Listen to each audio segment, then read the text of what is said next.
అమ్మా అని ఆర్తితో పిలవగలిగితే సంసార సముద్రమునందు మునిగిపోయిన వాణ్ణి తన పాదముతో అలా పాదం మీద కూర్చోపెట్టుకుని పైకెత్తి పరమశివుల్లో కలిపేసి మోక్షాన్ని ఇచ్చేస్తుంది.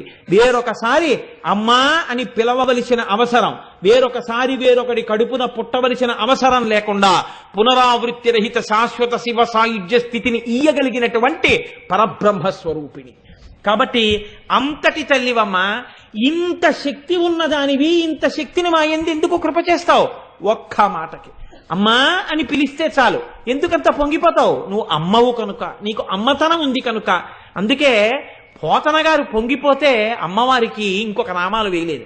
అమ్మలగన్నయమ్మ ఊరమ్మల మూలపుటమ్మ చాలా పెద్దమ్మ సురారులమ్మ కడుపారడి బుచ్చినయమ్మ తన్నులోనమ్మిన వెల్పుటమ్మల మనంబున ఉండెడి అమ్మ దుర్గమాయమ్మ కృపబ్ధినిచ్చుట మహత్వ కవిత్వ పటుత్వ సంపదల్లన్నారంతే.